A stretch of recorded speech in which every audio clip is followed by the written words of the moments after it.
The COVID-19 pandemic will be studied and dissected by so many people from around the world, especially in how the pandemic changed our lives.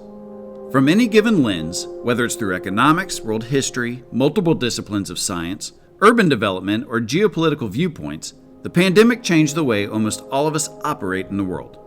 And as educators, of course, the pandemic changed the way in which we create and develop education. In our previous episode, How COVID Altered Education Part 1, I met with 4 educators at Army Logistics University in Fort Lee, Virginia. In that episode, we discussed the challenges in shifting from an in-person or face-to-face setting with our students to a distance learning environment. We also spoke about how our assessments of students changed and how we had to adapt to distance learning in order to better serve our students. Welcome to the Instructor's Kit Bag, a podcast for all educators. This podcast comes out of Army Logistics University in Fort Lee, Virginia, and is hosted by me, Nate Ball. In this podcast, we hope to be able to help other educators through discussions of educational topics and techniques that can help us think about our profession in a forward-thinking manner. In this episode, How COVID Altered Education Part 2, I continue the discussion with our educators. Chief Warrant Officer 5, Kurt Steinecke, the Director of Quartermaster Warrant Officer Training at the Technical Leaders College, Sergeant First Class Hayeswood, the Senior Small Group Leader at Logistics Non-Commissioned Officers Academy, Captain Roseland, CCTD Small Group Leader at the Logistics Leaders College, and Ms. Dominique Chatters, Director of the Enterprise Management Program at the College of Applied Logistics and Operational Sciences. And I asked them about the benefits of distance learning over face-to-face learning and what the biggest drawbacks were from distance learning. Mr. Steinecke, do you think that there were some courses or even the style of teaching where you felt maybe the virtual learning environment is a little bit better than the face-to-face environment? Well, I think for doing some of the group work, it was kind of easier because you could split them up and you could kind of see, hey, I can set you off to work to the side, I can set you guys off to the group over here, and it's, they could engage on their own without having to be right next to each other. And that actually worked out pretty good for the most part from what we saw with that. There were some things, anything that's not concrete that I don't have to give you, like it's just some read, analyze, that was wonderful for that because they could split screen even. Like, hey, I'm looking it up while I'm talking to you here and I'm reading it off as we're sitting here having this conversation. So things like that kind of lent themselves, I think, a little bit to that virtual platform of, hey, we're interacting in a web-based situation, but at the same time, I've still got all my automation over here that maybe in a classroom, if we're, not everybody has, or that, kind of break up into a room and all of a sudden, we're all still in a classroom. So things like that kind of worked out, I thought, pretty good. Sergeant Hayeswood, what would you say were some clear benefits of transitioning to a virtual learning environment? What did you find that this virtual learning environment was actually a little bit better for some portions of these courses? What did you find? I get so excited. So access to coursework, period, anytime, anywhere. We've transitioned to blackboard.com versus blackboard.mil. Blackboard.com provides way more accessibility for students because it's not CAT card enabled. You don't have to use your ID card. It's just you log in from any smart device you have, and it really takes the training to the soldier, and you don't need to bring the soldier to the training. So, hey, I'm limited on time here, but I may have more time there. They were able to get after it really at a time that was convenient to them, even outside of course hours. We also found that we were able to prepare and arm students better. Whereas in a resident course, they have to physically come to class, get the course materials, maybe log into the computer. But in a virtual environment, I can send your pre-coursework out to you. If there's some regulations or pamphlets or additional study material, we're able to get that to the students way ahead of time, and they constantly have access to it. So it wasn't like, hey, we discussed it and it went away. They had access to everything for the course at all times. And a lot of students, the feedback that we get back from that, they said they just felt better prepared to execute in class because they constantly had access to the material. Dominique, obviously your teaching styles will change. They just have to by nature of face-to-face versus virtual learning environment. But did you find that there was actually certain things or certain parts of your classes that you may not have thought about before, being in a virtual learning environment was actually a little bit easier, either like maybe pre-course assignments or read-aheads or anything like that. Did you find the virtual learning environment to be, at least in some part, a little bit more conducive to certain classes or courses? Yeah, I did.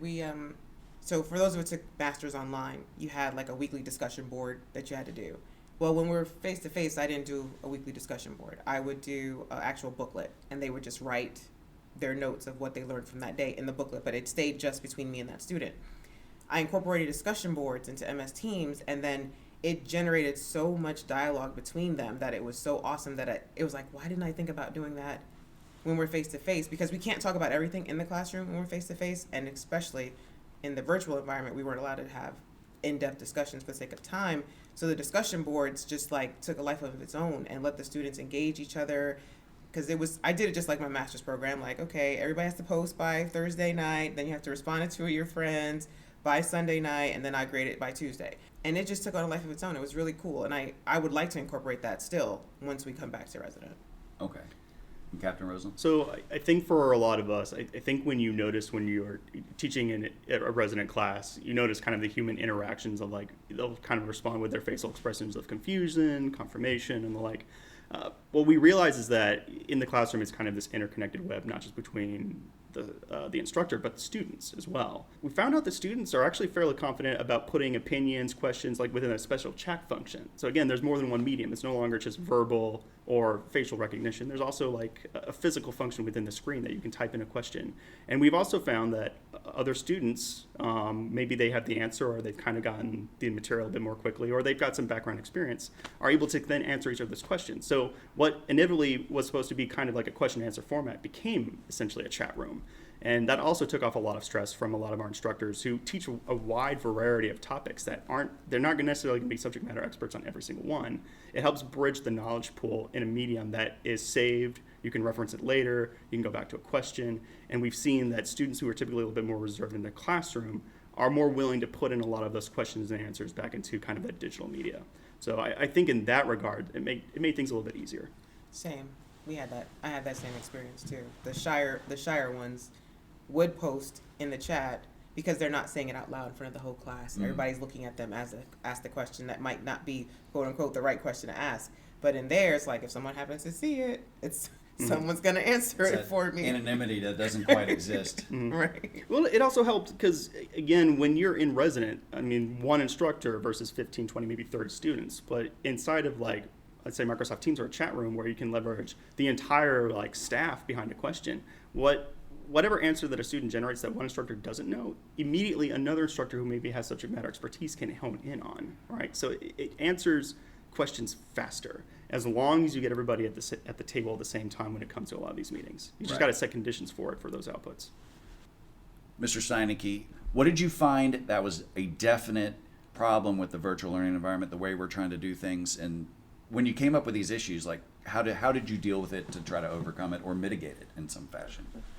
Right. So I think one of the actual drawback was the kind of the technology that enabled us to do it also could create some problems. Just, if you've got a student that's, maybe at their home or home station or sitting in a hotel and that day the internet doesn't work or their camera decides to break that day or, the actual technology itself. MS Teams is down today, Blackboard crashes today. Some of that stuff. So I think it was just having that, kind of like we always say, the old PACE plan, your primary, alternate, contingent, emergency.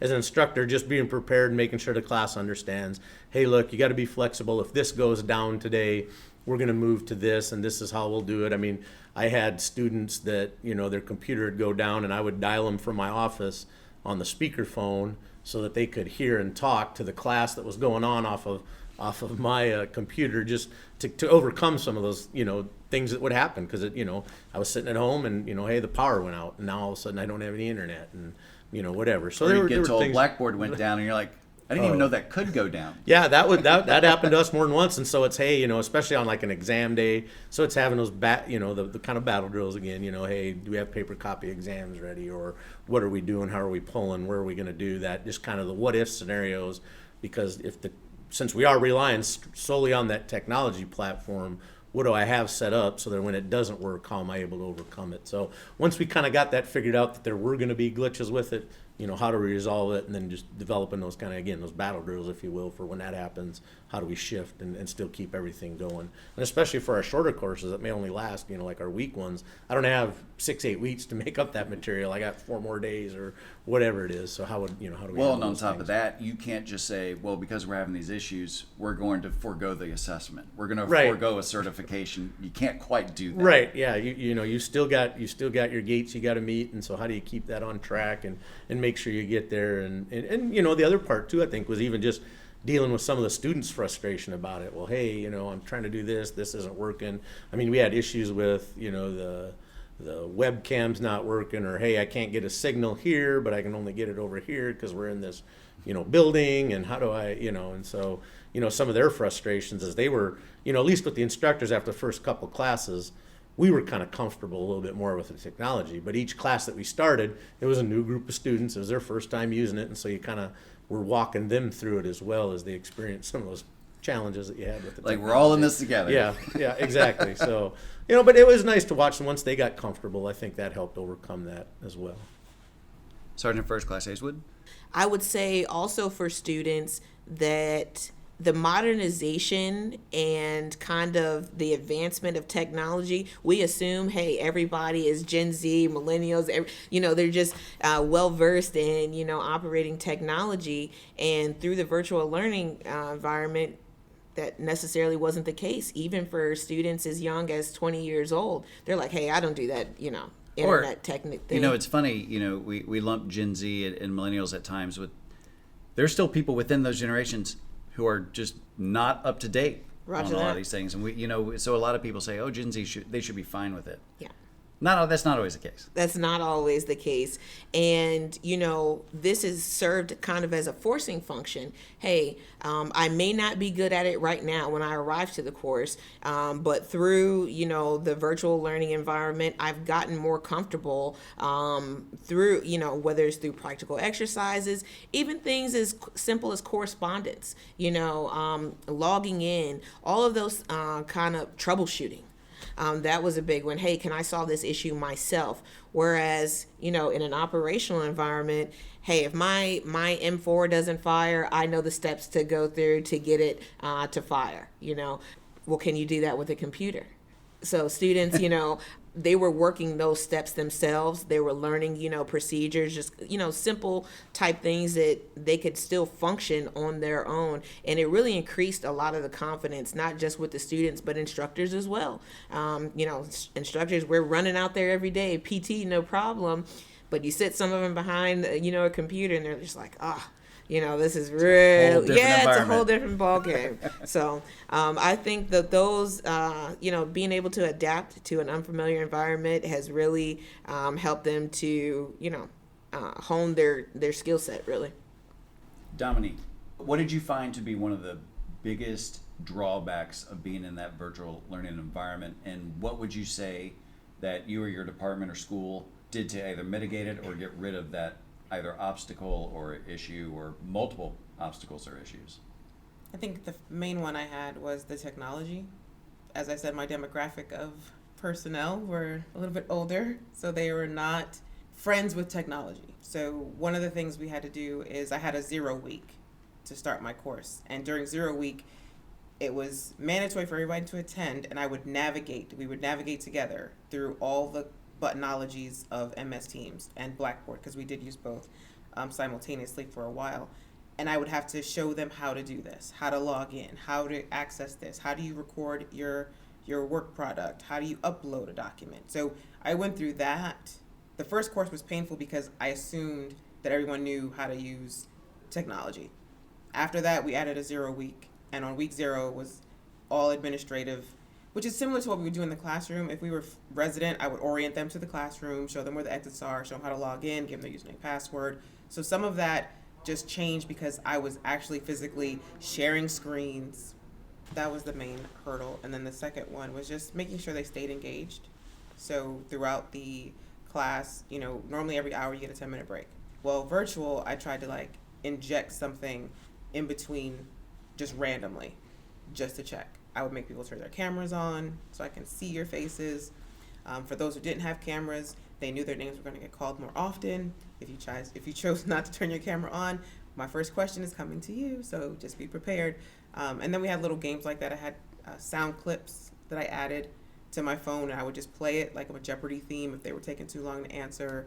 I had a "You Got It" or "Come On Down" from Price is Right. I had like different clips just to keep the engagement going, keep it lively, because we reduced our class time to only 5 hours a day, but I made it over several weeks. So some of my counterparts were doing their full 2-week course, 8 hours a day, 2 straight weeks. The research papers we've read said that that's not the best environment to try to learn, depending on what you're trying to teach. So we reduced ours to 5 hours a day, twice a week, over 5 weeks. So trying to make sure they retain the information and that they stayed engaged were the two main things I tried to do. Captain Rosen? So I think to kind of echo what I said previously when it came to assessments. So Right. we assumed risk by kind of pushing it to the right upon a return of like a residential. One of the things we noticed is that the cost of pushing assessments to the right is that we are now overlapping different topics and then testing them all at one time, which is that's a recipe for disaster. And so we had to, on one hand, it's a lot of material that we would cover, like essentially 2 days of class and 1 day of testing, 2 days of class, 1 day of testing is kind of how our normal in-person class would work. And then by pushing even exam to the right even a little bit, you're starting to kind of complicate things. And so we had to assume some risk kind of when it came to our assessments to ensure that when they returned, we would assess them piecemeal to make sure we gave them time to then focus on one topic, build upon it, work on the group project for, like, say, working on estimates or coming up with a plan so they could focus was kind of our focus and making sure that they could stay on track. I think the other issue that we had was experience. We had a lot of instructors who were very comfortable at that point with in-person learning, like face-to-face. But what we kind of recognize and talk to amongst each other after the fact is that when you're doing distance learning, and I kind of have a unique example because I was at home at the time when I was trying to do my distance learning, you're talking into a void. You don't know if what you're explaining based on what you see on a screen with your voice, with all of the other controls at hand, you do not know, and you're not given any indication in real time whether or not people are understanding it until either you see something in a chat log, you see the hand wave over in MS Teams. There's delayed confirmation of understanding. And so what we realized is that our classes would go fairly quickly because there was no feedback. Therefore, you would hit like one slide. Does anyone have any questions? Awkward pause like right now. And then you'd move on to the next one. And then by the time you would finish your course, you would go back to either the chat log or you would just see like everybody raising their hand with a mountain of questions. Again, solved at the end because we have like a litany of instructors that can kind of handle that traffic and answer questions either as we go through at the end. But what you find is that when you're doing distance learning and you're covering a lot of technical information, questions tend to come at the end. And you're doing a lot of kind of feedback to go back through the slides and make sure that you're addressing all the topics. So it's almost there. For our first few run-throughs, we were essentially teaching classes twice, trying to catch up and make sure that everyone was caught in the net. And then we found out that, hey, we actually spent the same amount of time talking about a concept as you would in person. We just kind of sandwiched it in a way. I like what you said, and I'm going to steal it. It's the delayed confirmation of understanding. Because we've all been there. Anybody who's ever taught now during COVID virtually has done here's a question out there. What do y'all think about that? Are you alive? Yeah. Am I on mute? What's going on? And that delay. And you think you are on mute, and you're like, maybe it's me. Like maybe yeah. I'm the Am I the problem? Am I the issue? Yeah, absolutely. In speaking with my fellow educators about best practices and lessons learned, it's interesting to learn about how they viewed distance learning, both in a positive and a negative light. While the downsides dealt with technology issues, learning how to use new tools, or losing some rapport with the students, the upsides were also present.